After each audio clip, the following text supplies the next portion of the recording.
Friends ఇప్పుడే అందిన వార్త తెలంగాణలో ఎన్నికల షెడ్యూల్ ఈసీ సంచలన నిర్ణయం అంటూ వార్తలు అయితే వస్తున్నాయండి. దీనికి సంబంధించి వివరాలు చెప్పడానికి వీడియో చేయడం జరుగుతుంది. చాలా మంది వీడియోస్ ఉన్నారు కానీ సబ్స్క్రైబ్ చేసుకొని మర్చిపోతున్నారు. దయచేసి ఛానల్ సబ్స్క్రైబ్ చేసుకొని బెల్ ఐకాన్ ఆల్ పైన ట్యాప్ చేయండి. ఇటువంటి ఇంపార్టెంట్ ఇన్ఫర్మేషన్ మిస్ అవ్వకుండా మీ ఫోన్ నోటిఫికేషన్ రూపంలో వస్తుంది.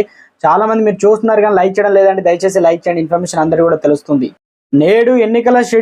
నేడు పార్లమెంట్ ఎన్నికల షెడ్యూల్ను ఈసీ ప్రకటించనుంది. మధ్యాహ్నం 3 గంటలకు మీడియా సమావేశంలో షెడ్యూల్ అయితే వెల్లడించనుంది అన్నమాట. దీంతో పాటు ఏపీ, సిక్కిం, ఒడిశా, అరుణాచల్ ప్రదేశ్ రాష్ట్రాల్లో అసెంబ్లీ షెడ్యూల్ కూడా ప్రకటించే అవకాశం అయితే ఉంది. గత లోక్సభ ఎన్నికలు ఏప్రిల్ 11 నుంచి మే 19 వరకు అయితే 7 విడతల్లో జరిగాయి.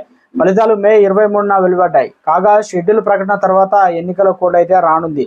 మొత్తానికి తెలంగాణ రాష్ట్ర వ్యాప్తంగా ఎన్నికల షెడ్యూల్ ఎప్పుడు అనేది గతంలో ఉత్కంఠ నెలకొంది. 12 తారీఖు విడుదల చేస్తామన్న దాంతోపాటు ఎన్నికల కమిషనర్లు రాజీనామాలు చేయడం, దాంతోపాటు మొత్తానికి తెలంగాణలో ఇప్పుడు నిన్న అగ్గి రాజేసుకుంది ఎమ్మెల్సీ కవిత అరెస్టు. నేడు ఎన్నికల షెడ్యూల్ అయితే విడుదలనుందన్నమాట. మధ్యాహ్నం 3 గంటల సమయానికి ఇటు లోక్సభతో పాటు మిగతా కొన్ని రాష్ట్రాలకు అసెంబ్లీ షెడ్యూల్ అయితే విడుదల చేయబోతుంది. ఈసీ సంచలన నిర్ణయం అయితే తీసుకుంది.